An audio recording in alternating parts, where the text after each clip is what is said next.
pilot ground briefs. My name is Habib Hussein, and in this session we're going to be reviewing how to fill out a Navlog.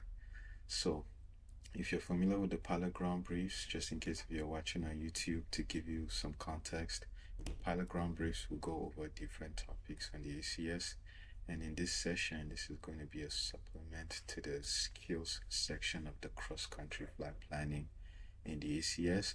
So I created a scenario here where it says we are required to fill out a Navlog.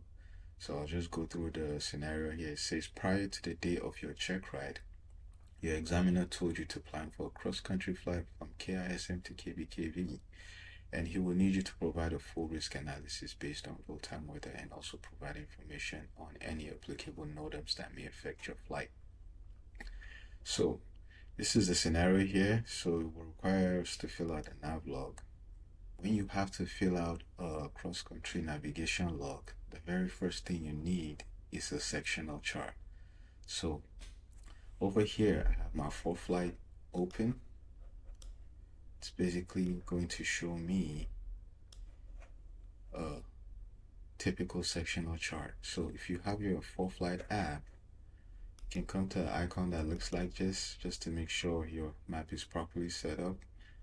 You look for where it says USVFR and make sure you have this sectional map overlaid on the map. So if you have something like this, it's going to be a different look. You see that? That's for IFR.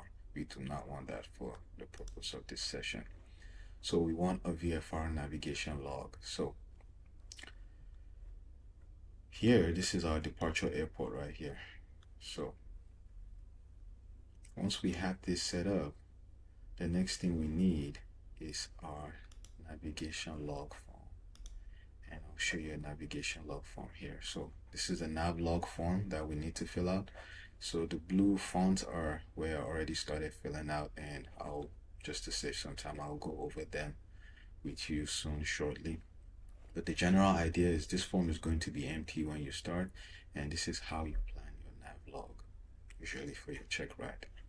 So there's two ways to do it. You could do it on the app or you could do it on the form, which I would recommend in order to get a very good understanding of actually how to fill this out. And to make your life easier on your check ride, I would recommend always using the form. So the first thing you want to do is actually get a weather briefing when you're about to file a cross-country navigation log form. And if you come to the second part of the form here, the second page, or behind the form, if you have a physical copy, it has a weather log. So in the weather log, you just want to fill out where it tells you your departure information, route information, destination, and for your alternate. So you want to fill out the following weather parameters. So we'll need to put the reported ceilings, visibility, and precipitation, also what is forecasted, and the winds aloft. If there's any icing or freezing levels reported, you'll need to fill those out. If there's any turbulence, you can put that on there. In your fronts, you can also put all that information on there. So the best way to get a weather briefing usually is to call a briefer. But for the purpose of this flight, I'll use my personal favorite method, which is using ForeFlight to get my weather information. I'll just show you how you can get access to the course. And I'll come in here. If you do come here to this page on this link here, we currently have it on the Teachable platform. So you never know, if you're watching in the future, the link might change. So please make sure you check the link in the description below for the most up-to-date link to get access to the course. But if you do come to the page here right now, you can scroll down to where it says to choose a pricing option. And we currently have the course going for $199. We just launched and we're doing a special early bird sale. So it might go up to the regular price of $279. But just like I said, the pricing is not the most important thing. The thing is, we're basically just using this to successfully raise funds. So, we can keep our flight training operations affordable for people out there.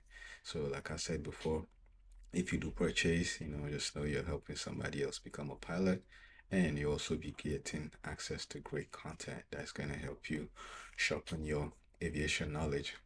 So I look forward to seeing you in the course if you do purchase. And in the meantime, we'll go back and focus on the content for today. And thank you for listening. In order to use ForeFlight, come back here to my ForeFlight app. And what I'm going to do is, KISM is my departure point.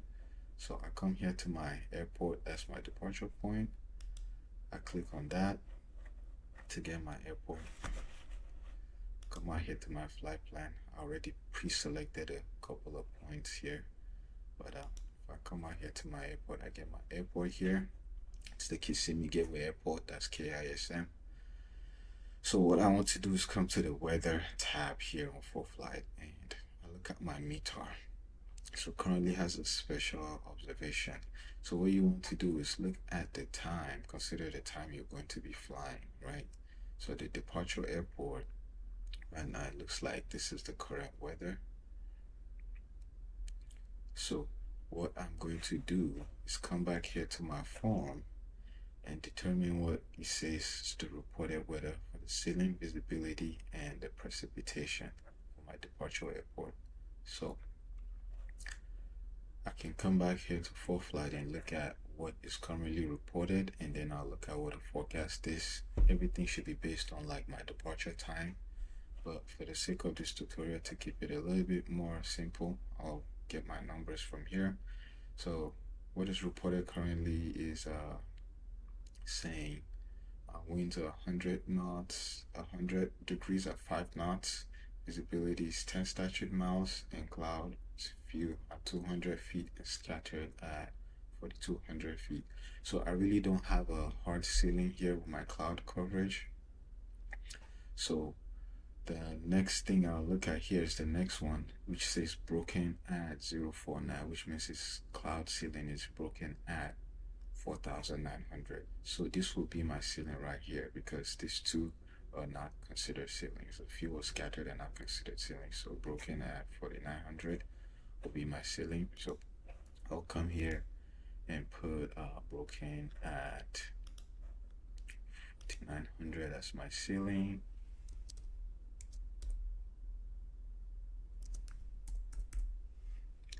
And the visibility is 10 statute miles. It says, and there's no precipitation, so I'm not gonna put anything for precipitation. And then I'll come back here to the weather and take a look at what it says for my forecast. So for the forecast, you want to look at the TAF. So the TAF is a terminal aerodrome forecast, right? So assuming I probably want to fly at about 4 p.m. I'd say I probably want to look at this TAF and see what the weather says. So it's currently saying this is for 2 p.m. You can use the codes to decode that. To make it a little bit easier, I'll come in here. It says today for the current forecast, it looks like it's going to be broken at 3,500, and there may be thunderstorms in the vicinity in cumulonimbus clouds, and the visibility is plus 6 statute miles. So I'll come back here to my Navlog and put broken at 3,900. Plus 6 statute miles visibility, and thunderstorms in the vicinity.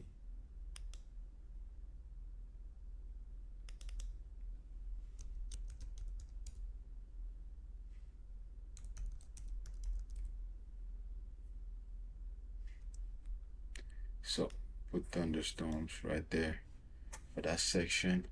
And then the next thing I'll do is for my winds aloft. I'll consider my winds aloft. So I'll come back here and look at winds. So whenever I come here to winds on ForeFlight, it shows you your winds aloft. So typically starts from about 3,000 feet, goes to 6,000, and then to 9,000, 12,000. So what you want to do is look at the time frame you're going to be flying at. So this is currently for 3 p.m. So my assumption is I'll be flying at about 4 p.m. So I can use the 3 p.m. scale.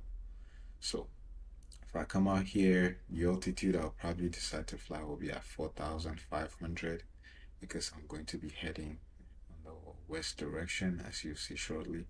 So in order to get the right weather here, I could either interpolate the weather in between these two altitudes, or I could just pick the weather at 3000. So to keep it a little bit simple, I'll pick the weather at the winter loft weather parameters at 3000 for my winter loft. So I'll get the winds and I'll get the temperature in this situation. So it currently says my winter loft right there, it's going to be 053 degrees at 5 knots.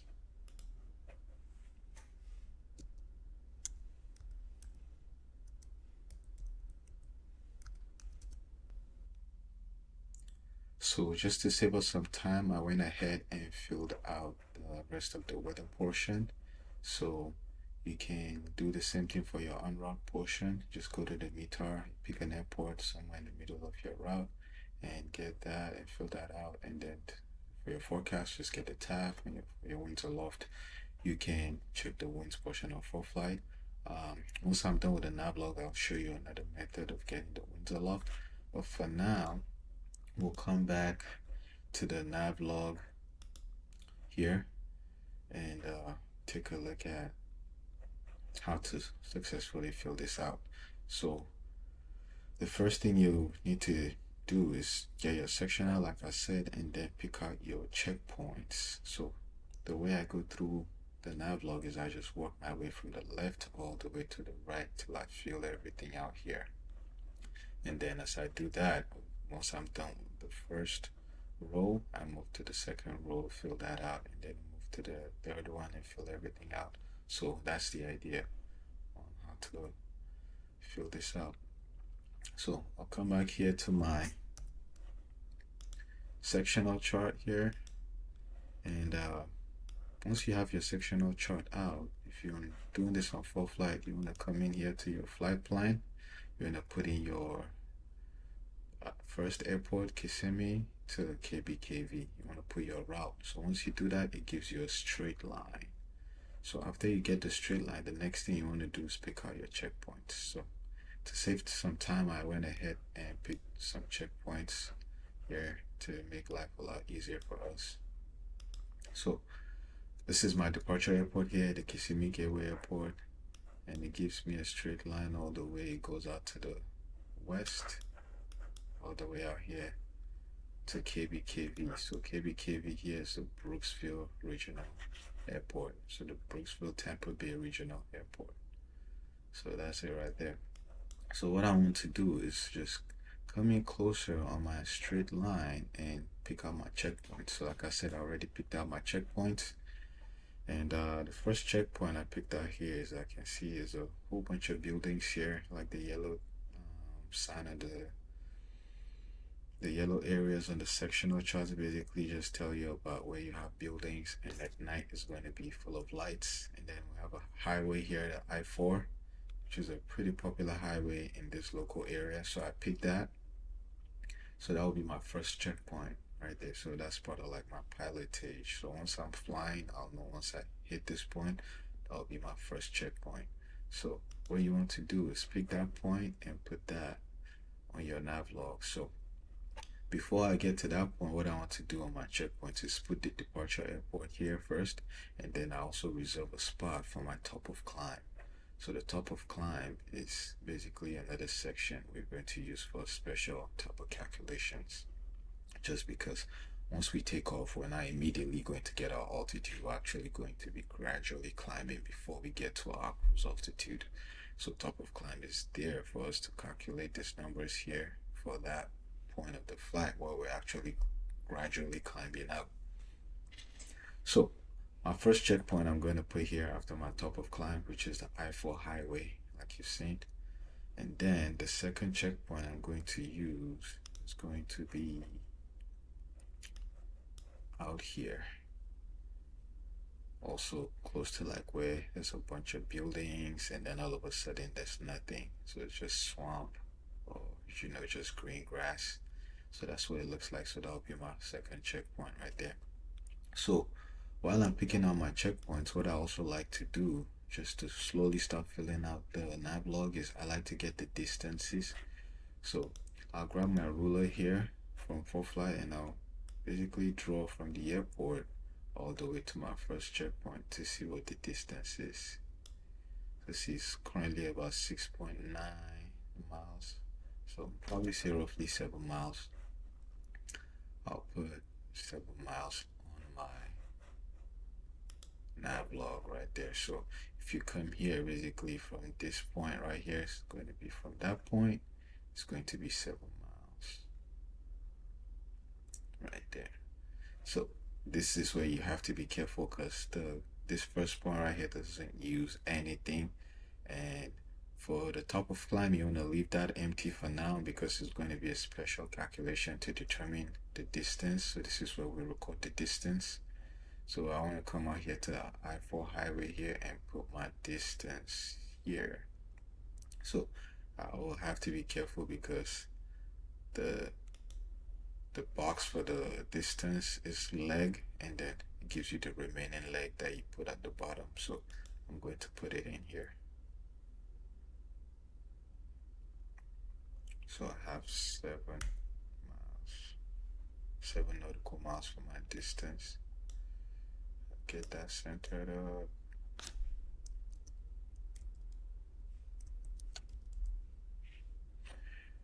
So that's my first distance, and then I'll come back here to my map. Then what I can do is look at my second checkpoint. So my second checkpoint looks like, in this local area, I'm familiar with these buildings that are here. They sort of look like warehouses, and as you can see here, there's a road here that goes through these blue lines. This, if you come out here, it says this is the I-4 highway here, intersects with Highway 27. So I already know this is the I-4 highway, so this road here is the Highway 27. So I can use this Highway 27 here as my checkpoint with these buildings. So that's what I put on the Highway 27 and the warehouses. So what I'm going to do next is just get the distance, and I can put that on my Navlog. So grab my ruler once again, put that distance from there to there.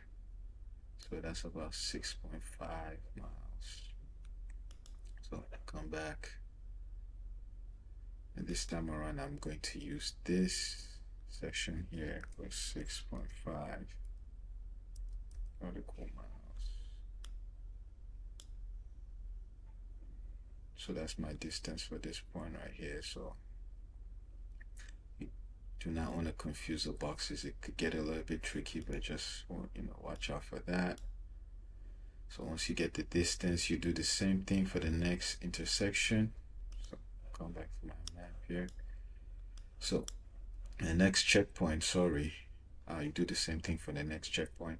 So my next checkpoint, if I fly out here, I see a road here, and I see a point here, it says Ava. It's a road intersection right here. So it's basically 2 roads intersecting. So what I can do is just use this point as my next checkpoint. So I'll use Ava. It's basically, if I'm flying this way, it's going to be to my left. I'll just grab my ruler and measure that. So it looks like it's going to be about 7.3 miles. So come here, I put the Ava road intersections 2 miles to the left. That's my checkpoint, and I put 7.3 miles as the distance. 7.3 nautical miles. And then come back to my map. I look at my next checkpoint on my line. I pick my next checkpoint, and I measure the distance. So my next checkpoint here, I see there's a couple of power lines here. So I selected this point here for the power lines. So if you really want to know what all these things mean on the sectional chart, you can always come to the legend. If you look here, it tells you anything that looks like this is a power transmission line right there. So I come back here and I see this right here. It looks like a good checkpoint. It should be visible. So I pick that as my next checkpoint. So I use my ruler again to measure the distance, and then I put the checkpoint and the distance on my navlog. So about 11.1. So I'll assume that's about 11 miles. So I have the Ava road intersection there, and then the power transmission lines, the next one. So from Ava to the power transmission lines will be 11 nautical miles. So I try to keep my legs typically between 10 to not more than 15 nautical miles for the checkpoints. So that's a rule of thumb, or just a tip to use for your checkpoints. And then the next thing I'll do is come back here and figure out what my next checkpoint is. So I continue my route. So obviously you want to have airspace considerations. I don't have any complex airspace around me right here, but if you go through airspace, the important airspace is to consider. Like out here, there's a TFR out here. I avoided that by staying to the south. So I'm coming back to my next checkpoint here. I pick this next checkpoint here, so I grab my ruler. I see there's a city here, so usually whenever you see a flag like this, it means it's like a VFR. It's like, see, when you have something, it could give you like a power plant or like a VFR checkpoint that you can easily identify. So it says here that features normally used as checkpoints for controlling VFR traffic are emphasizing this series of charts so they may be readily identified. So that's a good point I see right there. I could come back here. It says it's date city. So I'll just measure the distance and use that as my next checkpoint from the previous one. So it gives me about 8.9, I'd say 9 nautical miles, just to keep it a lot simple. So I'll say 9 nautical miles. So I put the power transmission lines there. Then the next one will be to date city, which is 9 nautical miles. And then I'll come back here to my next checkpoint. So my next checkpoint I see here has a road. So I can just zoom out here to see what this road is, if it's a big highway. So it looks like it's a big highway. It's the I-75. Comes all the way down here. So I can use the I-75 as my next checkpoint, which is what I use here, I-75. Then I measure the distance and put that in there.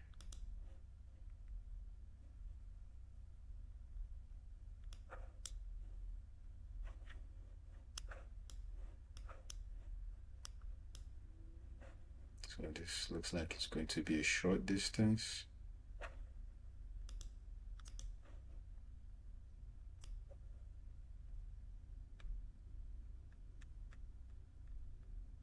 So it's about 5 nautical miles right there.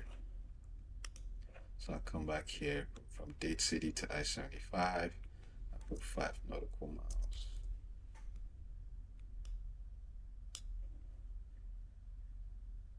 And then the last distance is pretty much just going to be from I-75 to the airport. So I come out here and measure my distance from I-75 to my destination right there. So I have this all the way down here. So about 9.5 miles. So I come out here and put 9.5 miles. So what I'm going to do is add everything up here and put the total here. So that is going to give me a very good idea of the total distance for my trip. So if I get my calculator and I put all these numbers on here at 7, 6.5, 7.3, plus 11, plus 9 plus 5 plus 9.5 shows me 55.3 miles. So I have 55.3 miles total. So you can just put this, if you're doing this by hand, I'll suggest using a pen because we'll have to make a few adjustments here once we figure out what our top of climb is. But it's important to know what your total distance is. So once you get this, what I want you to do is just come back to the chart and take a look at what the total distance is. Also, if you come on full flight, it makes it very easy. It shows you it's about 55 nautical miles, right? So from using my ruler, I was off by roughly about 0.3 miles, which is not too bad, but that's what I got for my calculations. So obviously your trips or your routes is not always going to be a straight line, right? So sometimes you may go out just to avoid a certain airspace. You know, if you have to do that, feel free to do that. Or, you know, if you have to do something like that to choose another route, you know, your route may look something like that, you know, if you're trying to avoid something. So it always doesn't have to be a straight line. A straight line is the most efficient route possible. So if you can, you know, fly straight, obviously fly straight, but it is not a necessity. So just move that down there. So I'll come back here to my Navlog here. So once we're done getting all the distances, the next thing we want to do is come out here to this row. We want to fill this out. So for the purpose of this tutorial, I'm not going to use the VORs. I like to use the VORs more for like IFR flights. But you know, just in case if you'd like to use a VOR, if you want to use a VOR for your flights, I will recommend using for VOR for VFR flights as well. You know, it can help you figure out, you know, where you are in case you're lost. So you can pick a VOR facility close to the airport. So if I come to Kissimmee right now, the closest VOR facility looks like it's here at Orlando Executive. So usually airports that have this round thing right here, this solid blue round dials, they have VOR. So what you want to do is look at the VOR box. It says VORTAC. You can get the frequency and the 3-letter identifier or the Morse code, and you put that in the Navlog. So this, for example, I can just put this here. Put the identifier will be ORL, or I could put the Morse code. In this situation, it will be a lot easier for me to put in the 3-letter identifier, and then the frequency is 112.2. So it's the same thing on your route. You know, just figure out the closest VOR and just put the details for the VOR in there, the identifier and the frequency. So I'll move on to the next thing, which is a course. So in order to select your course, you need to come back here to the map, and you want to use your ruler. So once you click on your ruler, you can just stretch that out to this point, and as you can see, shows us our course is 288 degrees. So come back here and put 288 degrees on the route. So just because our route is pretty much a straight line, so to make life easier, I just put 288 degrees for every checkpoint because it's a straight line. So if you have to make turns here and there on your route, obviously you want to measure a different course for each heading change you're making on your route. So that's the idea. And then the next thing to come is here, we have to come out to our altitude. So when we're planning cross-country flights, there's a rule for altitude selection. So I'll come here and look. It tells us the altitude selection here. Says if your magnetic course or your ground track is from 0 degrees to 179 degrees, and you're more than 3,000 feet above the surface but below 18,000 feet MSL, fly 1,000 MSL plus 500. Or if you're 180 to 359, you fly even thousands MSL plus 500. So typically starting from 4,500. So our course is at 288 degrees, which falls in this section right here. So we're going to either choose 4,500, 6,500, and so on, up to but not including 18,000 feet. So for the purpose of our flight plan, we'll choose 4,500 because we're not flying too far. So this is probably one of the shortest cross-country flights you could ever get. So we'll pick 4,500. Come back here to our Navlog. So I can just put that in this session here for a reference. But if I come in here, let's remember this altitude here is going to be for our top of climb. So for our top of climb here, in the notes section, this is where I normally put my notes. It says, for top of climb calculations, use medium climb altitude. That is the cruise altitude divided by 2. So the medium climb altitude in this scenario would be about 2,250 if we had to use altitude for this point. But other than that, everything else would be about 4,500. So I can just copy that and just add that to everywhere else.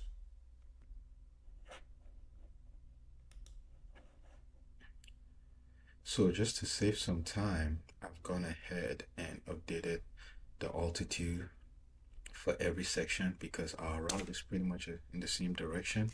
So we're going to be flying all at the same altitude all the way till we get close to the airport where we start descending. So over here, some people do calculate the top of descent, but I'm not going to do that in my tutorial today. It's not necessary. But at the top of climb, it's important to include that in your calculations. So coming back here, the next thing we're going to fill out is the wind. So the wind tells you need to put the wind direction in the box, the velocity, and then the temperature at the bottom. So what we're going to do is, this is why it's important to get your weather briefing ahead. So we do have our winds from our wind aloft that we copied for this location here. So as you go through your routes, that's why you need to get a weather source for your en route data. So if you have your en route winds aloft as well, you'll be able to use the en route for this portion, and then at their destination or close to your destination, you can use the weather data that's gotten close to the destination for these portions. So coming down here to my weather log, I already got my winds aloft for my departure airport, which is 53 degrees at 5 knots. So come back here and put 53, and the velocity is 5, and then the temperature. It's important to also put the temperature whenever you get the temperature. But I'll come back here to the airport and get the winds and get the temperature. So it looks like the weather updated, but temperature is currently sitting about 21 degrees, which was the same thing I got earlier. So it's going to be 21 degrees Celsius, and I'll just update this to be 56, or I can just leave it at this for now, so we have like a consistent weather, since we're just using this for, it's not exactly a practical application, it's just for the concept. So we come down here, the next point, since it's close to this airport, we're going to use the same data. So I'll just copy that and add that here as well.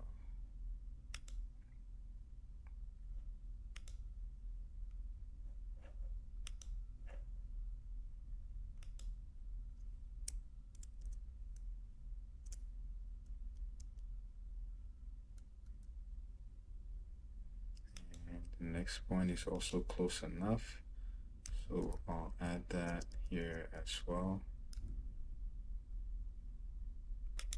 and I'll put the temperature in there as well.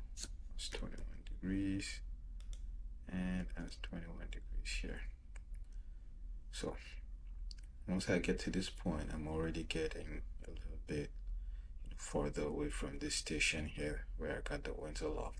So I might probably want to use the winds aloft en route for this section here. So I'll see what it says here. So the en route weather we got from the Lakeland Airport. So it says currently it's 51 degrees at 3 knots. So I'll just check the current version for the temperature. So it says 51 degrees at 3 knots. So if I come back here, it says 51 3 knots. And then we'll check what the temperature says here on the app. So if we come down here to the Lakeland Airport, which is here, it's actually not too far from our point right there. You can check the weather. It's 51 at 3 knots, about 22 degrees. So put 22 right there. And then we'll do the same thing for this point right here, since it's close enough.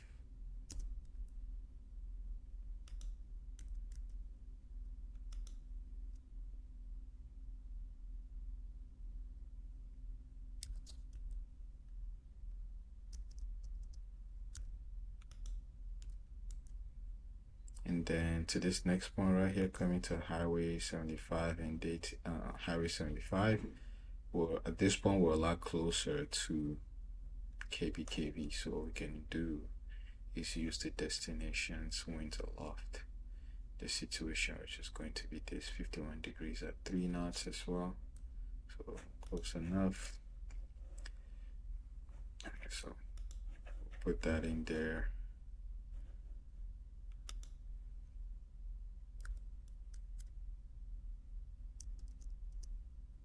At 3 knots, and the temperature is going to be the same thing.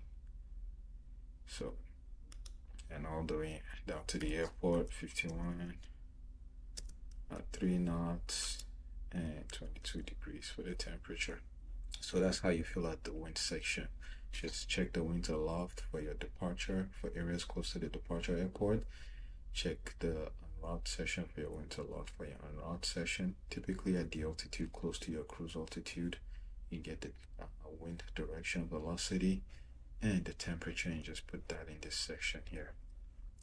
And then the next thing we're going to calculate is the CAS. So the CAS is the calibrated airspeed, and the TAS, which is the true airspeed. So in order to calculate these numbers, there's a trick I use, which is I use the acronym called ICTG. So I'll put that in here in my notes section. I usually put that up there to help me track what I'm calculating. So I have I, and then I have C, then I put T and G. So you see why this is very important shortly. So this method is going to make your life a lot easier to calculate the rest of the numbers. So just take a moment to fill this out. So I'll just go in a little bit more details to help you understand. I is the indicated airspeed. Your C is your calibrated airspeed, which is your CAS.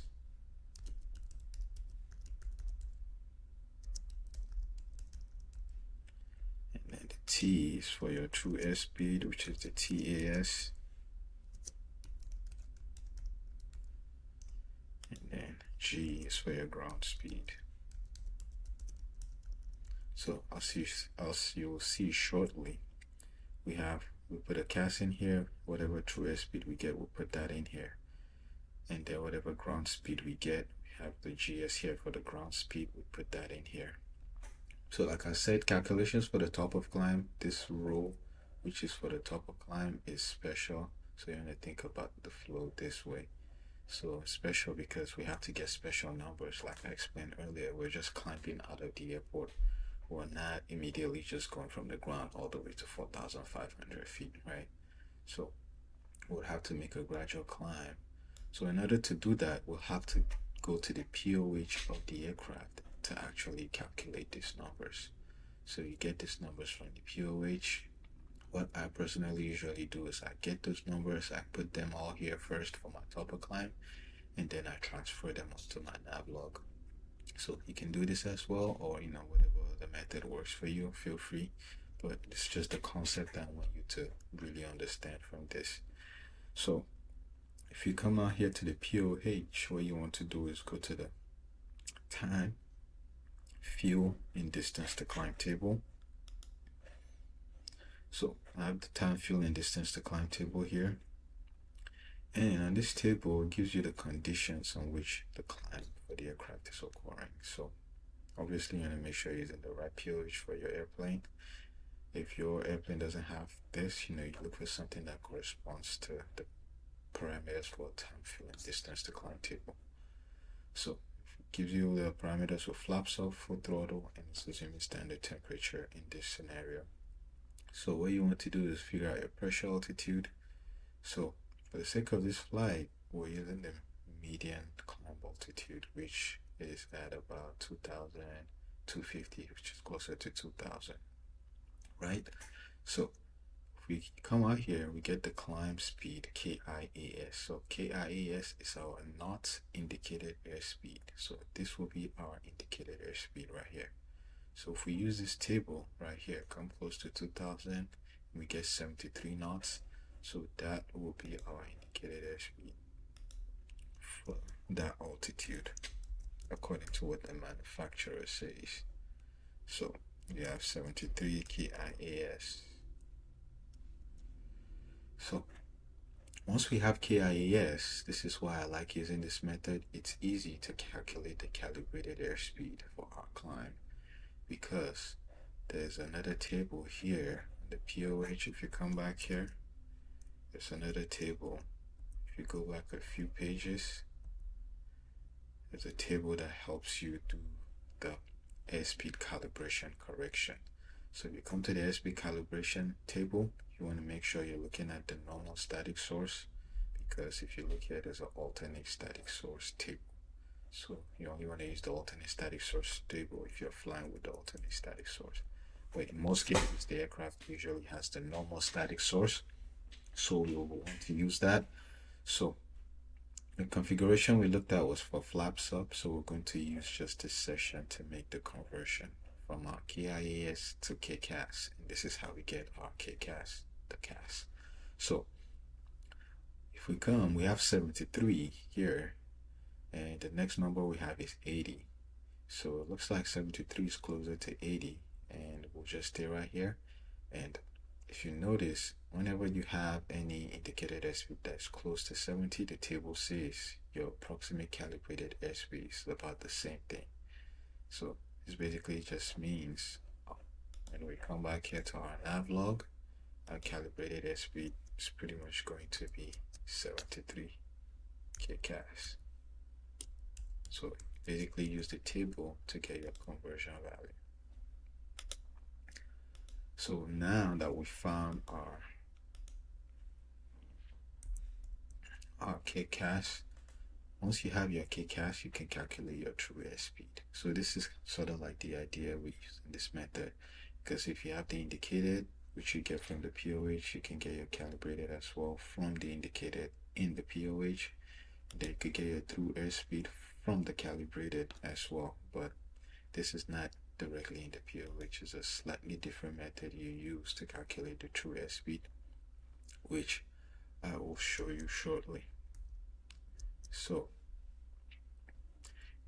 while I have the calibrated airspeed here, I'll just come down here and I'll add my calibrated airspeed here.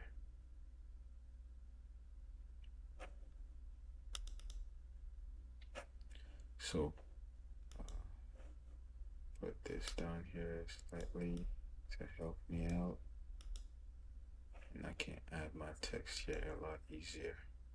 So I guess 73. So that goes in there for your CAS. So I do not want you to confuse that with the bottom section. So the next thing will be to calculate our true airspeed, and we'll put that here. So in order to calculate your true airspeed, it's important to have your 𝒑𝒐𝒏. So we use the 𝒑𝒐𝒏 to calculate that. So usually I use my physical 𝒑𝒐𝒏, but because I'm on the computer here, I believe it will be a lot easier if we use a tool online. So I do have access to a tool here, and this is not my tool by any chance. I'll give credit to whoever has the tool. It's 𝒅𝒐𝒏' simulator here. So if you have your 𝒅𝒐𝒏, it should basically be in this configuration as well. So what you want to do is come down here to where it says airspeed correction, and this is how you will be able to calculate your true airspeed. So if you read here, it says to set the pressure altitude opposite the temperature, which is degrees, in the opposite window. So opposite your CAS on the inner scale, read the true airspeed on the outer scale. Then if you're looking for the density altitude, you can also read the density altitude on the center, which is this right here. So we'll probably only take your time to learn how the 𝒅𝒐𝒏 works, but if you read everything on here, it really makes it easy to read everything that has to do with the 𝒅𝒐𝒏. So just to give you a quick overview of how we work on this, it tells you to set the pressure altitude opposite the temperature in the window. So this is the pressure altitude right here. I can use this scale or I can use this scale. Well, I use this scale for the purpose of this tutorial. It says the pressure altitude in thousands of feet, and if we come back here, the altitude we're using here is about 2,250, right? So if I use that, I come back here, pressure altitude in thousands of feet is at the bottom here. So I see here it goes from 0 to 5, and it's in thousands of feet. So I have 0, 1,000, 2,000.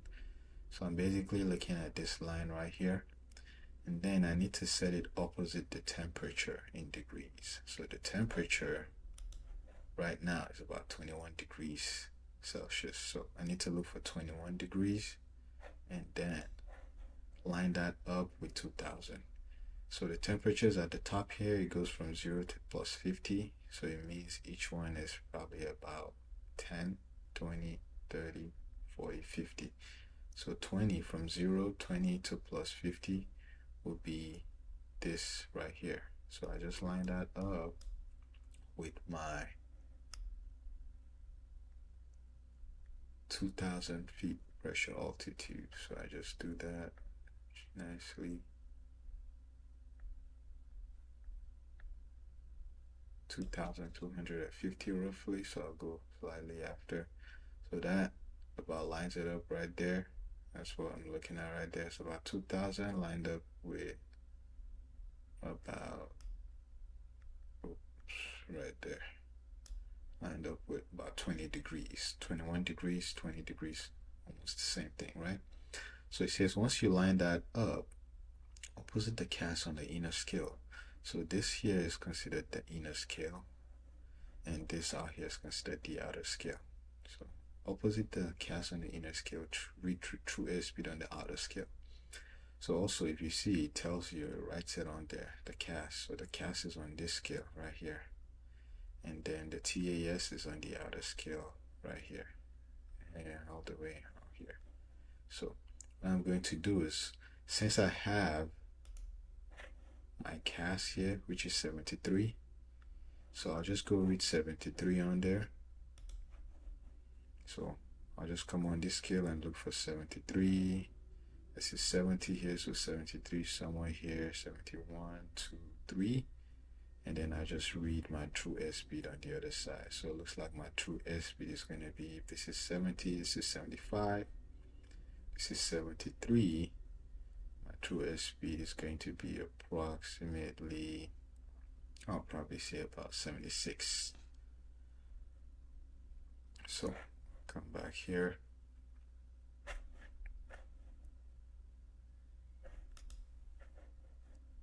I put my true airspeed as 76.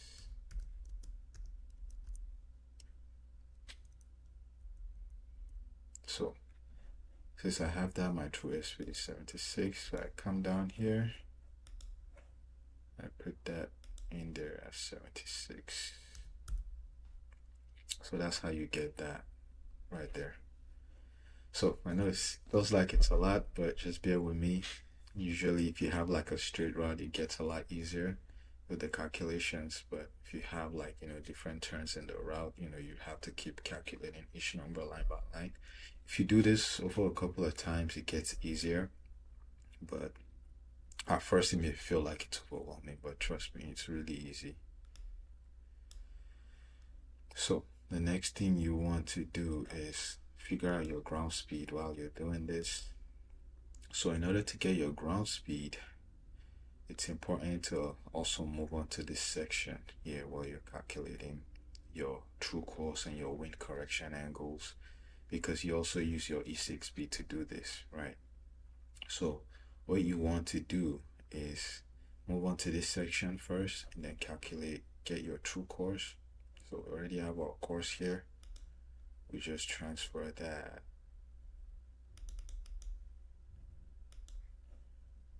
Transfer that to this section here. That's 288. And then the next thing we need to do is figure out the wind correction angle. So while you're figuring out the wind correction angle, you'll be able to get your ground speed. So in order to do that, you'll also see why, because you have your true airspeed, you can easily get this done. I'll show you why shortly, because we have to use our 𝒔𝒐 for this step as well.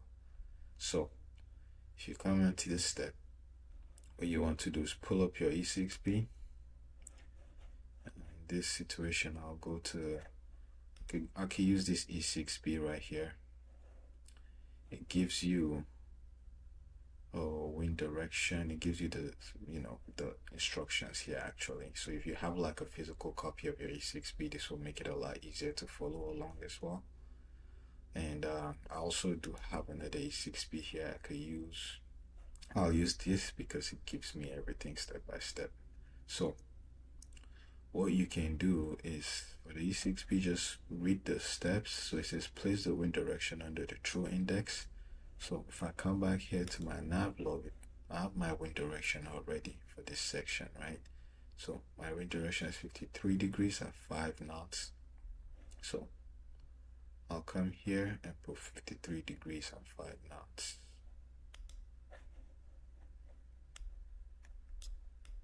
So this is 53, so this is 50, so 53 will be somewhere here.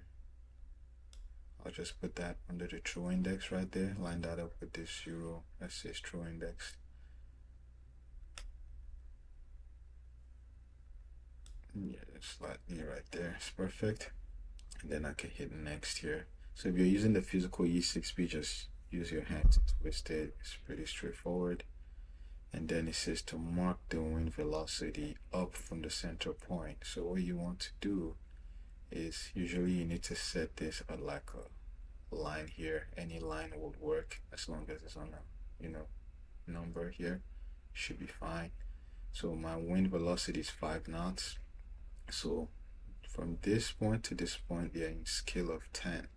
So the middle point right there will be at about 5 knots right there.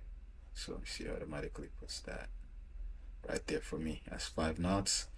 And then the next thing I want to do is place the true course under the true index.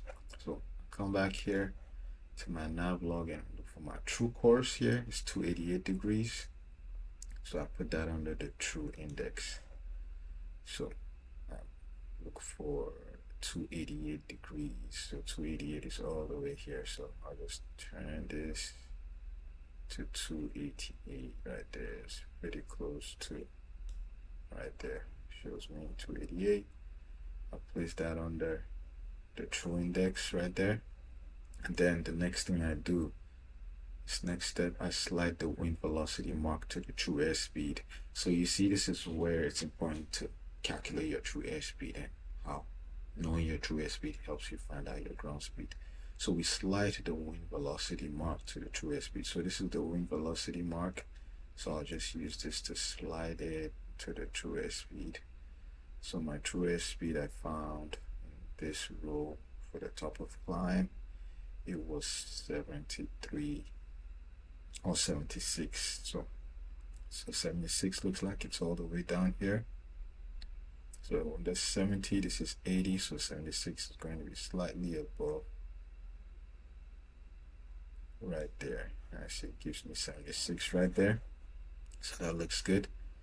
So the next step tells you your ground speed reads under the center. So under the center of this other circle right here, this is the center of the E6B, is your ground speed, and it looks like it's very close to 80 right there, so about 79.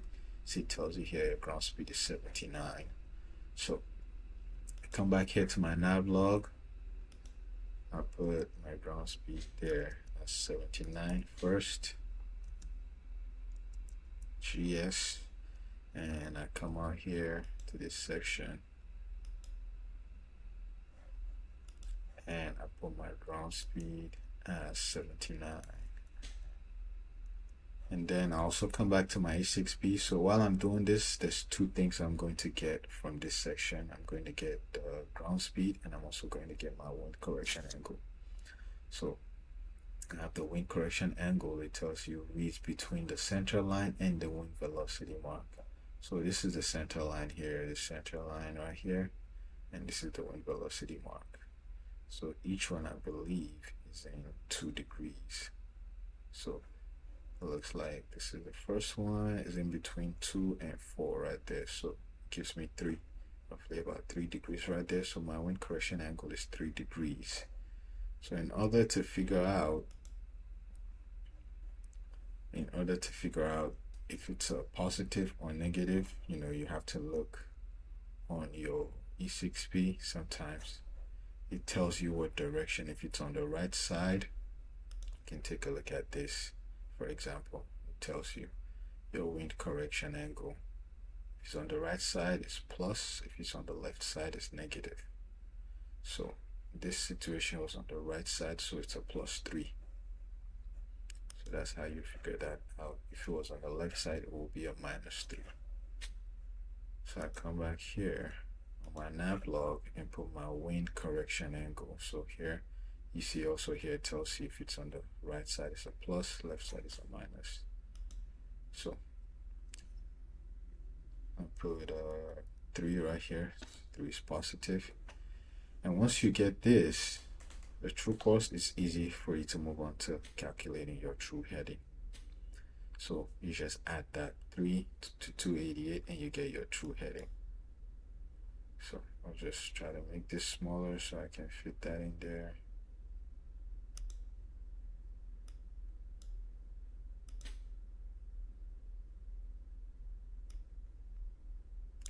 So 288 plus 3, I'm going to get my true heading to be 291.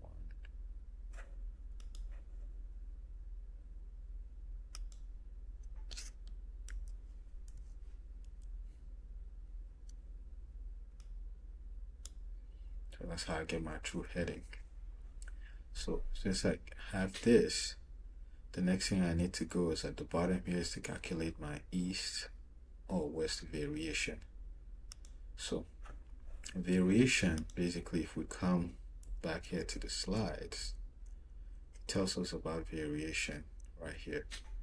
The variations are the lines right there. So this is what it looks like on the sectional chart right there.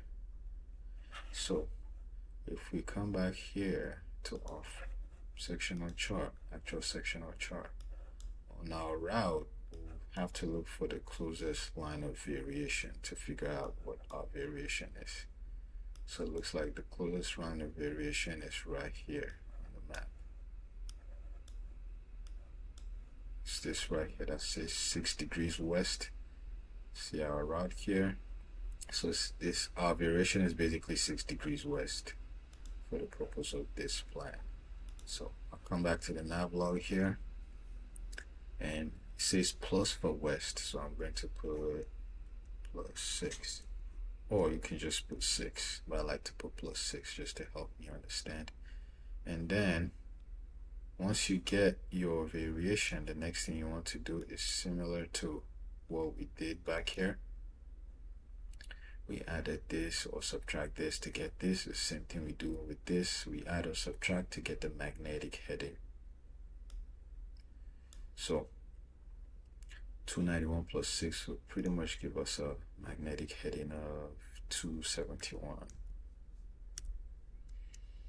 And then once we get that, the next thing we need to do is get the deviation, and then add or subtract that to get the compass heading. So the deviation is, if we come back here, every aircraft typically has like a compass card that gives you like your deviation markings in the cockpit. So you want to look for something that looks like this. So this is not the specific one for this aircraft, but for the purpose of this tutorial, I'm going to be using this as a guide on how to calculate the deviation. So we got our, come back here, take a look at what we have here for our magnetic heading is 271, and basically what we're going to do is look for 271 degrees on, or whatever is close to 271, which is going to be the west heading. So it says for a certain heading, steer this heading. So in this case, it says what west is 270 degrees, which is the closest to 271. So it says to steer 274. So that's about a plus 3 degrees. So what we'll do is basically just now assume for 271 heading, the deviation is plus 3 degrees. So we'll come back here and put plus 3 on our deviation. And then once you figure out what your deviation is,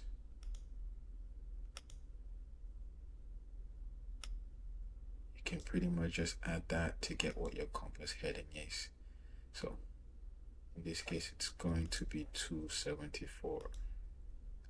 So our compass heading is basically what we actually fly at this point during the flight. This is what we fly in the cockpit to make sure we're on course, because our winds here affects the true course by the wind correction angle, and then the variation on the aircraft, or the variation of the magnetic courses, and then the deviation on the aircraft also affects all this heading. So we have to adjust to get the compass heading we have to fly in the aircraft. So that's the general idea. So if we come back here,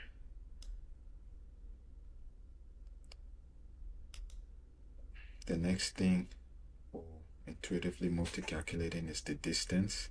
So if you notice, we already calculated the distance for most of these points. So in order to get the distance here, you could leave this empty, or you could figure out how much distance it will take to actually get to the top of climb. So what you can do in this case is come back here to the time and fuel and distance to climb table and see what it tells you. So if you remember, we used this altitude right here. This is the closest to the medium climb altitude, and it tells us the distance if we're climbing is going to be about 4 nautical miles. So all we can do is come back here, and remember, from the airport to this first checkpoint is going to be 7 nautical miles. So if we take away 4 nautical miles, this is where you have to make sure you get your math right. You can use a pencil and just, if we take 7 away from 4, this will end up being 3 nautical miles to get to the first checkpoint, and then you'd have to update that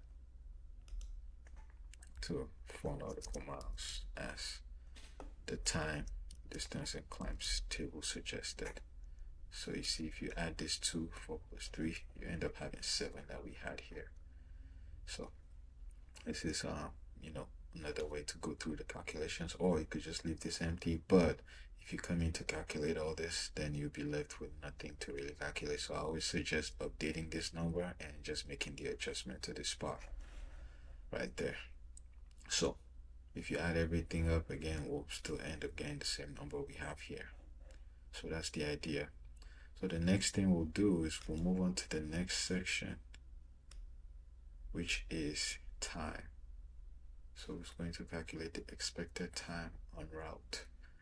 So in order to calculate the expected time en route, we can use our 𝒑𝒐𝒏, or for the top of climb section, what we can also do is go to the POH and see how much time it says it will take. So in this case, it says 3 minutes, But in order to help me have a more accurate number, I could also use my 𝒑𝒐𝒏 because I already have a speed and distance. I can calculate my time.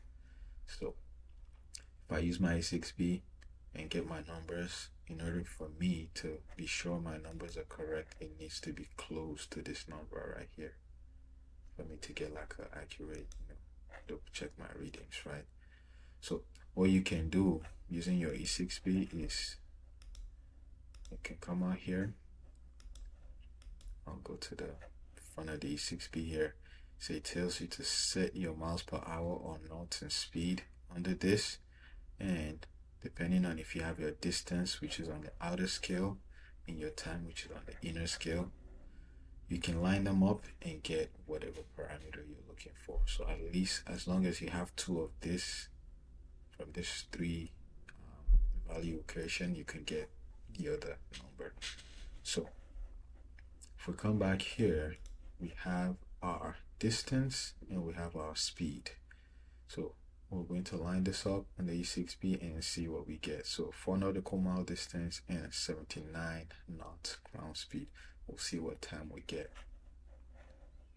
So we have 4 nautical miles and 79 knots. So 79 knots is the speed. So we'll basically just set this here, which is this right here. We set that to 79 knots, which is going to be right there, close to 80. And distance is 4 nautical miles. So distance is on the outer scale. So this is 40 here. So this is where the 𝒑𝒐𝒏 gets a little bit weird. Even though this says 40, you can use it as a 4. So I'll use that as 4 on the outer scale, and then I'll look on the inner scale and it gives me time. So 30 here is pretty much 3, just because we use 40 for 4, 30. So you see just a little bit after 30, which is roughly 3 minutes right there. So I can use that as my time. So if you notice, if you come out to the POH also here, if we use that line, it matches. So that's how we know we're correct for this section. For other parts of the Navlog, you might not be able to have or you probably don't have a table to double check, so you will have to use your 𝒑𝒐𝒏 to calculate that, or to make that speed, time, and distance calculation. So we'll come back here to our Navlog and fill out the number. So we have 3 minutes right there. So that's going to be our expected time on route through our top of climb right there. So the next thing we'll do is to get our ETA.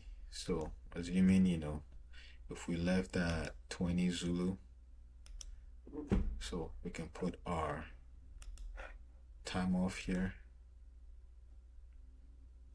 20:00 Zulu, and our ETA would basically just be 20:03 right here. So I'll just leave the ETA blank for now because it's pretty straightforward and intuitive to understand that. And then the next thing you will have to calculate is your fuel. So for this section here, for the top of climb section, it will be easy to get your fuel because you can come out to the POH here. It tells you how much fuel you're burning for this section. So it's about 0.8. So if you see, we got 4, 0.8, and 3. Pretty much got everything from the time, fuel, and distance to climb table.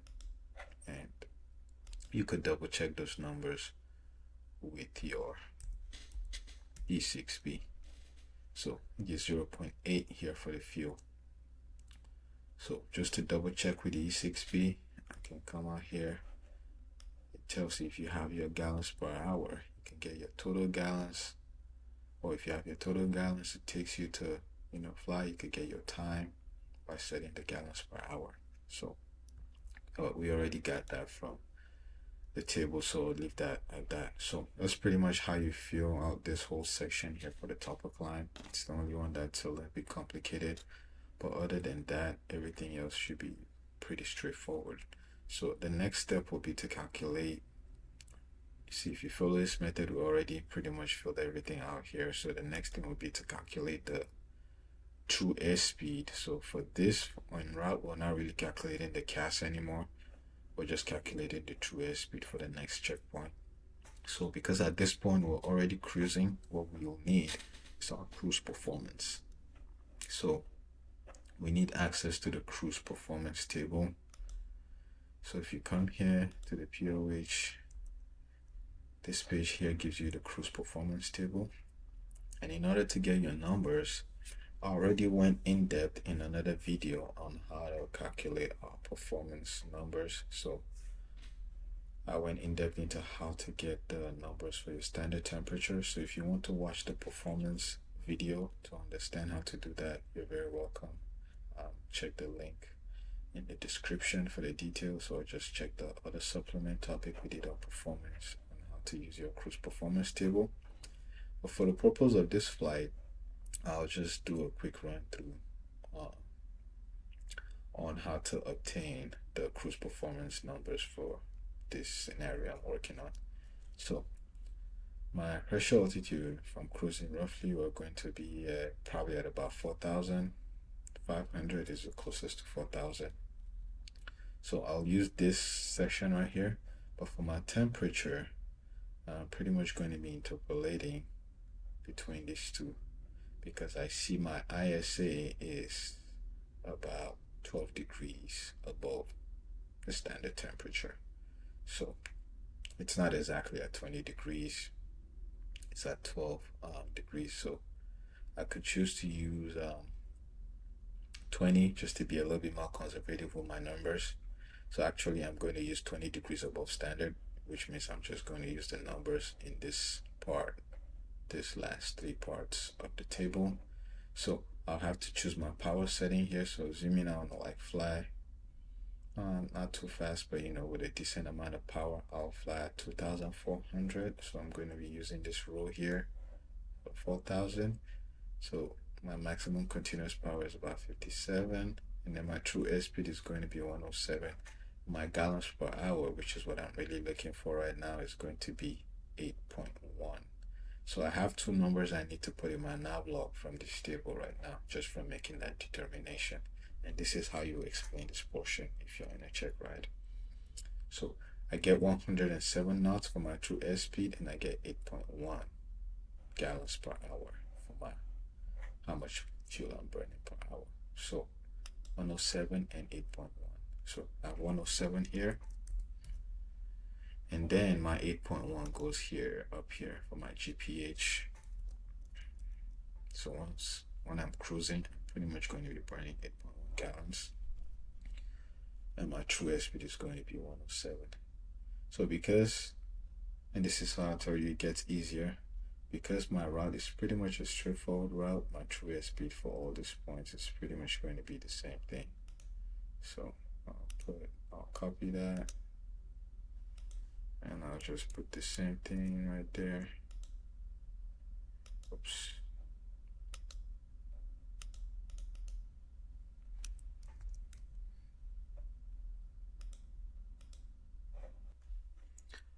So the next thing you want to do is come over here and calculate the true course for this section right here to the next checkpoint, which is highway I-4. So in order to calculate the true course, you already have the true course here, so you can move that over here. And then to get the wind correction angle, if you remember, we have to use the 𝒔𝒑, right? So once we use the 𝒔𝒑, we get the wind correction angle, and we also get the ground speed. So that's sort of going to be the general flow we go through in calculating the rest of this stuff right here. So we have the 𝒔𝒑 here, and we put the course, I believe.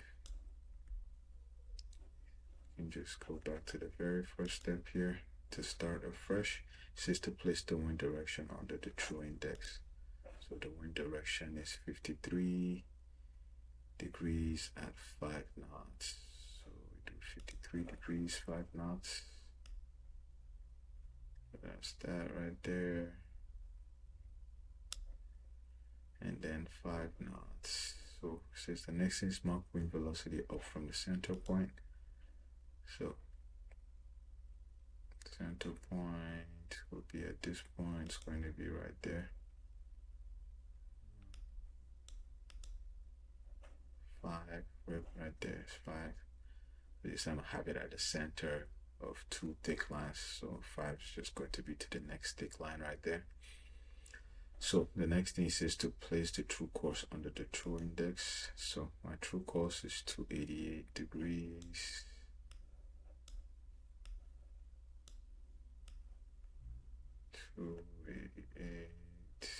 Right there.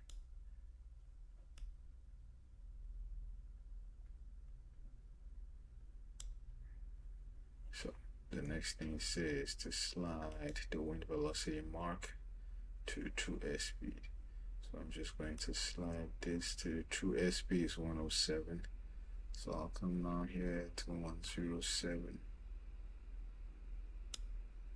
And then I get my wind correction angle 2 degrees and my ground speed 110 degrees. So this is 2 degrees here.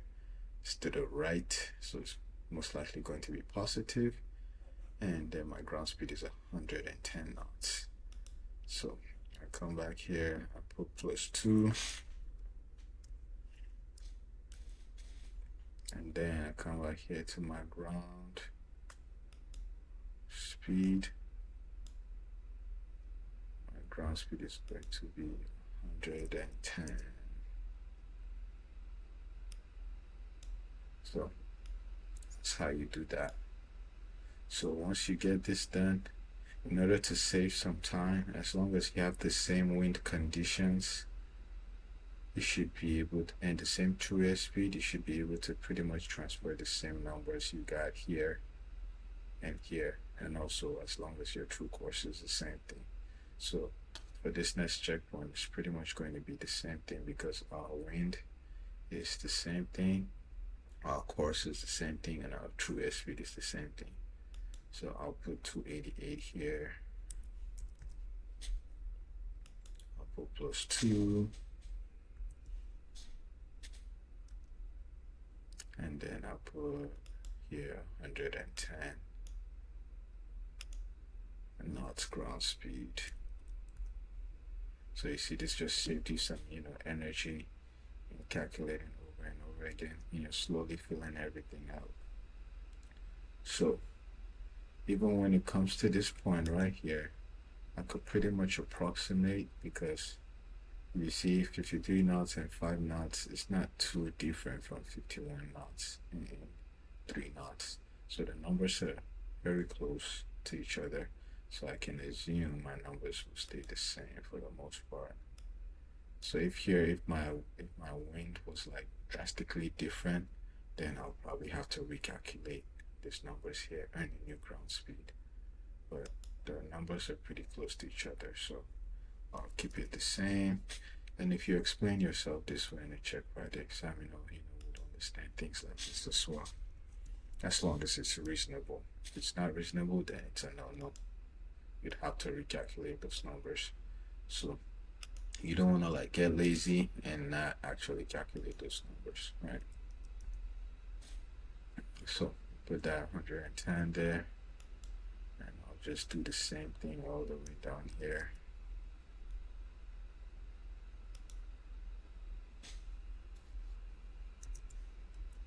+2, and then this will be 110 here as well.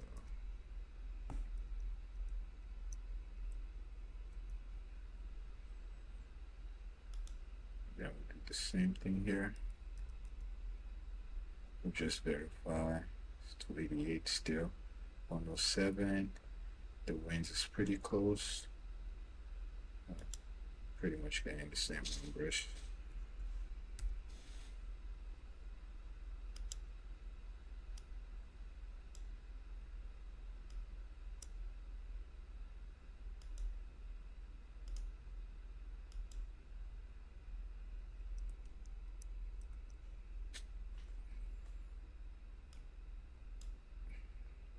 So same idea all the way through here. 288.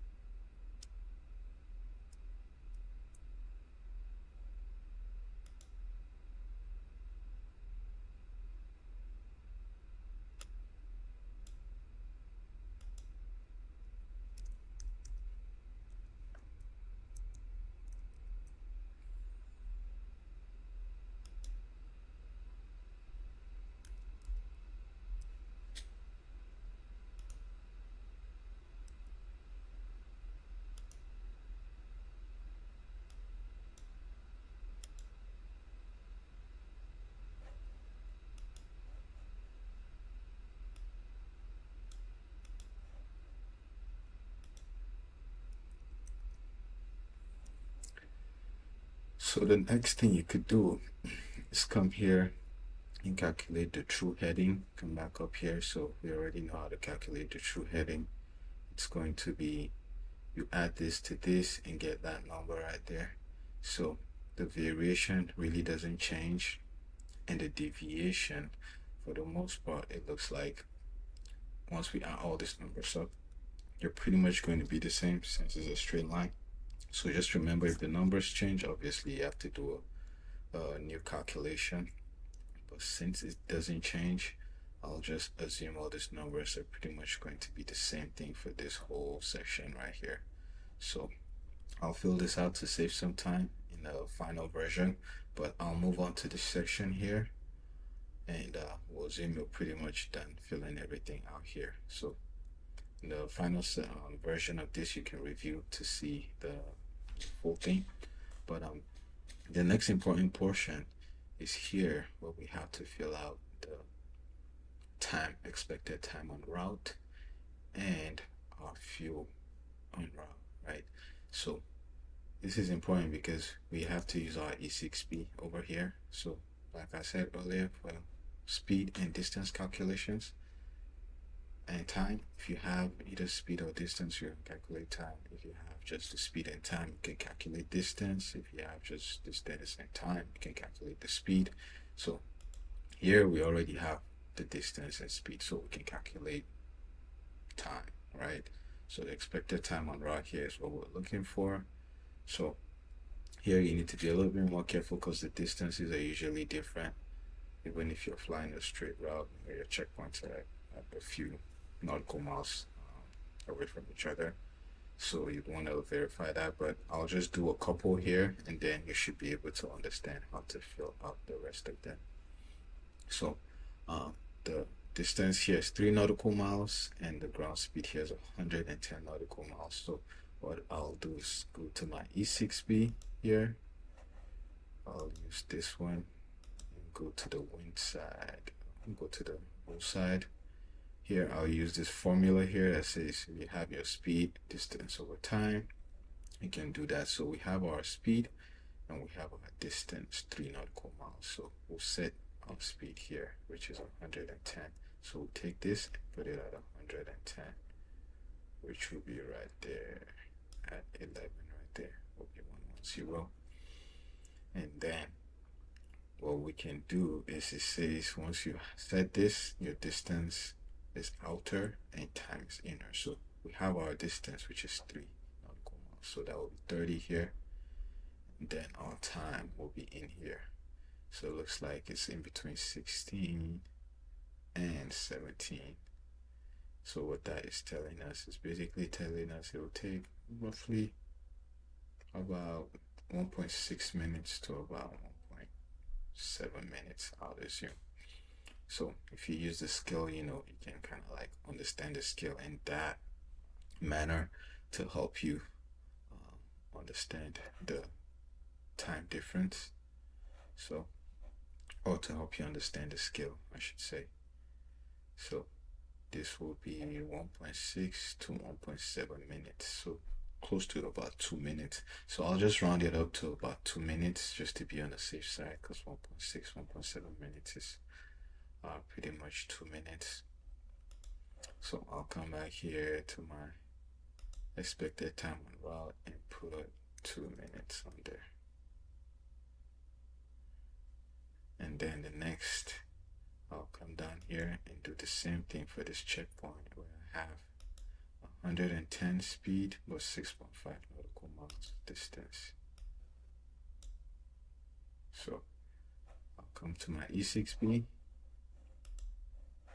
and do 110. So I'll just leave that right there since it's the same speed, and just look for 6.5. So 6.5. It's right there in between 6 and 7. I'm looking there, shows me about 3.5 minutes, which I can easily round up to be 4 minutes just to be on the safe side. I'll see if that would be 4 minutes right there. Make this smaller.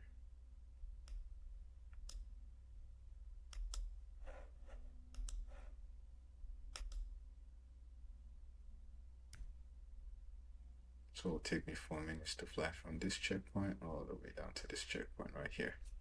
So that's from I-4 all the way down to the warehouses right there. If we look on the map, this is what we have. Basically from I-4 right there. I have I-4 all the way down to where I have the warehouses here. So that says it will take me about 4 minutes for that leg. Then I'll come back here and pretty much just fill everything else out here. So I'll do the same method, calculate it on the 𝒔𝒑 and just fill these numbers out. So just to save some time, I'll fill that out off camera and make sure you have the full number here. So the next thing I'll come on to here is to calculate the fuel. So the fuel is basically how we calculated the other version, where we have our gallons per hour and we have our time we're flying for each route, so we can easily just calculate how much fuel we'll burn on that leg. So once we do that, we'll add everything up and put that here. So all the empty spaces here, we're just pretty much filling out when we're flying. So I'll just take another steps to explain this so you can fully understand how to do that. So I have my gallons per hour, and right here is 8.1. So I have my time, so I'll go to my 𝒔𝒑 here and calculate.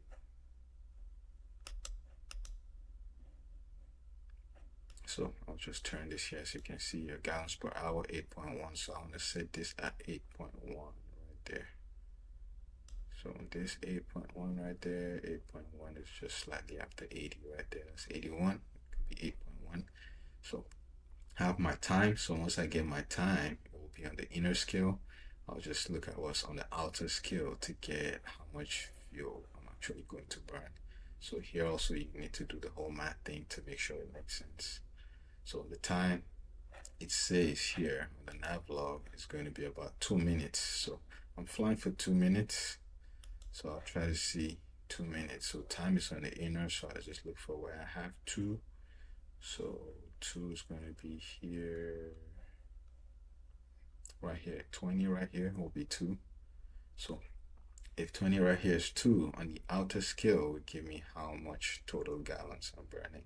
So 2 on the opposite side will be in between 25 and 30. Directly opposite that will be, I'll probably say this is 25. We have 26, 27, 28, 29, 30. So we have 25, 26, 27. So roughly about 2.7 minutes, right? So I have 2 minutes, so roughly about 2.7 gallons. Sorry about that. Will be 2.7 gallons. So this is 2 minutes here. It will be 2.7 gallons here. And as always, you can see it tells you here US gallons per. US gallons is red on this scale. So I have 2.7 gallons. Come back here and put that in here. And you see it cannot be 27 gallons because you need to look at this scale, right, to understand what number goes in here. So I'll do the same thing for this section here in order to calculate the gallons per hour I'm burning. So I'll be flying for 4 minutes at 8.1 gallons per hour. So how many total gallons am I going to be using, right? So I'll come back to my 𝒔𝒑. I'll leave my 8.1 gallons per hour. I'll look for 4 minutes, which is right here. I'm not gonna use this because this is 4 hours, right? I'll use 40 right here. This is the minutes and section side and seconds. So 4 comes out here. I get about, this is 50. It lines up with 54, so about 5.4 gallons. So 4 minutes. Yeah. So, or that will probably be about 0.5 4 gallons, just because it doesn't make sense to me to fly for 4 minutes and I'll be burning 5.4 gallons. It's a little bit too much. So I'll probably have to adjust the other numbers as well. I'll probably have to adjust this to 0.27. Because for 2 minutes, I cannot be burning 2.7 gallons. It just made sense to me right now. So this would be 0.54. This would be 0.27.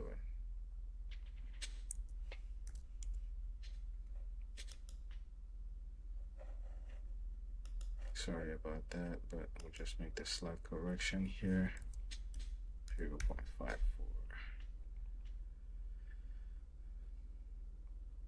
And then I'll pretty much do the same thing once I get my expected time on route here, all the way down here. And I'll add everything up to get my total time on route. So if I get my time on route, if it does not match what I feel it will take me to fly there, it means my scale is probably wrong. But that will just give you an idea of how to adjust the numbers and calculate your scale. And also the same thing for the fuel. If you're getting like maybe more than 50 gallons, it means you've made a mistake on doing the scale. So you probably have to, divide by 100, or just change the numbers a little bit, divide by 10, and get the accurate scale, and put your numbers in here. So that's how you calculate that. So I'll have a full version filled out for you, and we'll review those numbers again just to make sure we're on the right track. So in order to save some time, I went ahead and I decided to finish up the Navlog off camera. So I'm going to review and summarize everything right now to show you the most important parts of how I finished up everything. But before I do that, I want to bring your attention to the first line here. Looks like earlier my calculator gave me the wrong number when I did the quick math here. It gave me 270 something, I believe, but just going through it off camera, I figured that was wrong, and I made the correction here. So please, sorry for that. Just take note of the correction here. We calculated the true heading by adding this to that to get this, and then our variation is the local magnetic variation on the sectional chart is +6. Then we add 6 to 291, we get 297, and then we add the deviation. So for 297, if we come here to the deviation card we're using for the purpose of this tutorial, 297 is closest to 300, and the deviation will be about +3. So I used +3 here, which gives us 300 degrees for the compass heading, which makes more sense if you look at the direction the course actually goes on the sectional chart.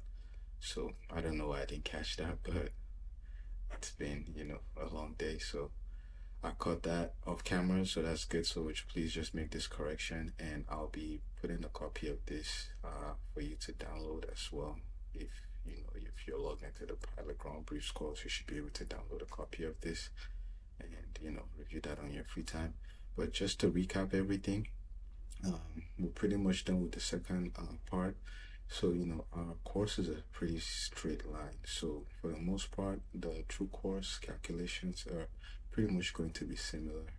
So that's why we end up having 299 on the compass heading here all the way to our destination. So there's going to be a few changes when we come into this section where we have to calculate our ETE. So I went ahead and finished the calculation for the ETE and fuel used from each checkpoint to each checkpoint. So I'll just show you how I calculated this right here. And so basically, like I said, if we do have speed or distance, we can calculate time. What if we have like time and speed, we can calculate distance, and vice versa, right? So the same thing here, I just used my 𝒂𝒑. So for a distance of 6.5 and a ground speed of 110 knots, I wanted to find my ETE here. So how I got 4 was I came back to my 𝒂𝒑 here and I put my ground speed here at 110. So 11 here pretty much represents 110, and then I look for where that ground, where the distance is 6.5, because I need my time. So I look for the distances on the outer scale. So 6.5 is about right there. So 6.5 is in between 60 and 70, so that's 6.5 right there, about 65. So it looks like he falls on about 3.5 seconds, I'll say. So I just approximated that to give me a little bit more time. I rounded that up to 4 minutes, so that's why I put 4 minutes here on the sectional chart. So approximately 4 minutes for 6.5. And then if you come to a distance of 7.3 as well, since I have my 𝒔𝒑 set up here at 110, it's a lot easier. Once you have it set up for steps like this, usually as long as your ground speed doesn't change, it becomes a lot easy. So 7.3 will be somewhere there. So you see it's almost 4 minutes as well. So that is how you calculate that. It ends up giving you 4 minutes right here. So if you do for 11 nautical miles, we already set the 𝒔𝒑 at 110. So let's see what 11 miles will give us. So 11 miles, actually 11 nautical miles matches up with, you know, where we put the speed thing, but just remember this time around we're looking for the time, right? So it looks like it's going to be, this is 55 right here, that's about 5.5 minutes. So this will be about 6 minutes right here. So it should be 6 minutes right there for 11 nautical miles. So you know, you could go on and do the same thing for everything here and figure out what the expected time on route is. You know, you can grab your 𝒔𝒑 if you have a physical copy at home and just do it, or you know, you can go online and just play with the one I was using as well. They currently have the tool out there for free, and I think they have like a paid version as well. And this is not a paid post, you know, I'm just putting it out there. So the next thing I did was to calculate the fuel used for each point. So once I'm done, when I finished this, I went ahead and calculated the fuel. I did the same thing for this section. I calculated the fuel. So you know, that's how you want to go about doing that. So the way we were calculating the fuel was, you know, since we already found our GPH earlier, all we just have to do is set our GPH on the 𝒔𝒑 and then just look for the time and then figure out how much fuel we're burning. So you know, for 4 minutes you're pretty much going to get 0.55, and the same thing is 4 minutes here, so it's the same thing for your fuel burn. And then 6 is going to be slightly different, so I'll just show you how I did this real quick so we can take a look. So the GPH was 8.1, so I set this to 8.1 because it says here to set your GPH with this black arrow right here. So I set that on 8.1 right there. So that's 80, 81, so that's 8.1. And then I look for my time. So I'm on this, my time is 6 minutes. So I need to look for where 6 minutes matches with the amount of gallons used. So I come out here in the inner scale is my time, which is 6 minutes right here. So it actually ends up lining up on the opposite side. So 6 minutes will give me about 0.81 gallons. In this case, it's not 8.1 anymore, so it's 0.81, because if we're flying, if 8.1 is gallons is per hour, and then we have 6 minutes, it means it's just going to be 0.81 gallons for flying for 6 minutes. So that's how it works.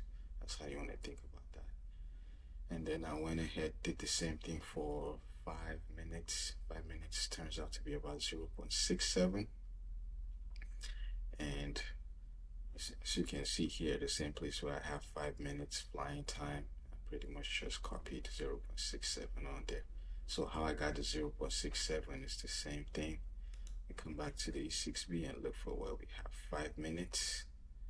We have 5 minutes here. You see it ends up lining up with about 0.68 or 0.67. So 0.67 right there, right there. And 3 minutes It's the same thing. We come to the 𝒔𝒑 and look for what we have 3 minutes right here on the inner scale. It matches up with about 4.1 or 4. Yeah, almost 4.1. So that's 0.41 gallons. So almost have a gallon of fuel burned to fly for 3 minutes, which makes sense to me. So when I did all this, I just added everything up and it gave me about 32 minutes, which means it's going to take me about 32 minutes to fly from here to here. And mind you, this is with this airspeed right here. Considering this airspeed right here, considering like my, wind correction angle, everything here. And also I calculated everything, added everything up for my gallons per hour to find out how many gallons I'm going to be burning to, get to this destination here. And then finally, I come up here to my notes, and since I'm going to be departing at about 20:00 Zulu, that's almost nighttime if you're like depending on what time you're looking at, but I'm just assuming it's 8 o'clock at night. So I'm saying, okay, it's gonna be a VFR night flight. I didn't get like a night reserve fuel. Per VFR regulations is 45 minutes extra at 8.1 gallons per hour. That's roughly about 6.1 gallons. So if I'm burning 8.1 gallons per hour, so flying for 45 minutes will be that, and then I just calculate my minimum fuel load. It's the total fuel I need plus my reserve, and it gives me a minimum fuel load. So this does not mean I just have to fly with 10.83 gallons. I could obviously go with more, but for the purpose of this tutorial and to complete this flight, for the purpose of this flight, this is how much fuel I need to get to my destination and have enough to fly for my reserve according to the regulations. So yeah, this brings us to the end of how to fill out a Navlog. And just to recap everything for you, the first thing you want to do is pick out your checkpoints, go to your sectional chart, draw a straight line from your departure airport to your destination. Pick out your checkpoints and measure the distances, and come back here for your checkpoints. Then put the distances in here. Out of the distance, make sure it matches whatever you have on for flight. And then if you want to use VORs, you could get the VOR identifier, or you could use the Morse code, and you could put the frequencies on there for each route, and then get your course, pick an altitude, and then you get your wind from your winds aloft chart.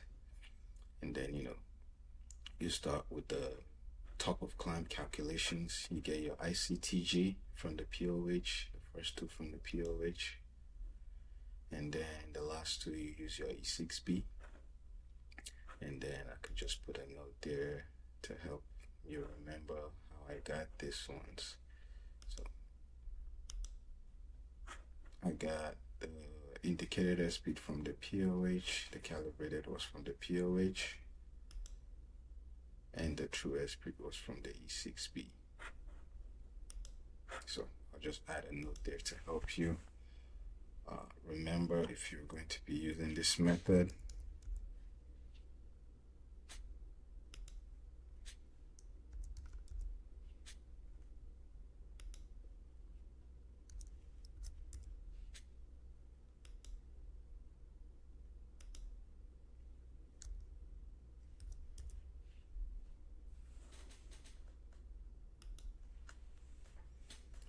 So that's that. So once you get these numbers from your top of climb, you just transfer them here, especially the CAS, the true airspeed, and the ground speed.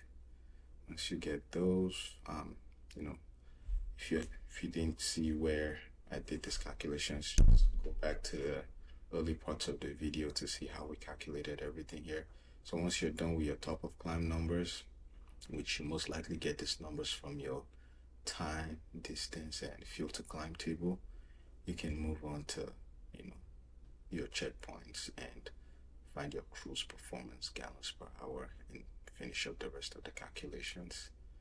And that's how you fill out the Navlog. So the other thing is you want to fill out, your frequencies here and your weather, the frequencies here and the weather for your departure and your destination point, just to make sure, you have it filled out to the max. And then another thing you can do is, come down to the weather log, fill out your weather as well. And then you can come down to the flight plan. I also have my flight plan filled out here. This is how I fill out my flight plan. Put the airport. If you're coming back to this airport here, you just put -KISM if it's a return flight. But for the purpose of this scenario, I'll just keep it as KISM to 𝒏𝒂𝒃. If you're choosing an alternate, you put your alternate airport there. If you have full tanks, you put the amount of full tanks you have in terms of hours and minutes, not in gallons. And then, you put your aircraft color. If you have any remarks, you could put the remarks there. But that's the general idea. So I hope I've helped you understand how to fill out a Navlog. And thank you for joining me in this session. I'll see you in the next one.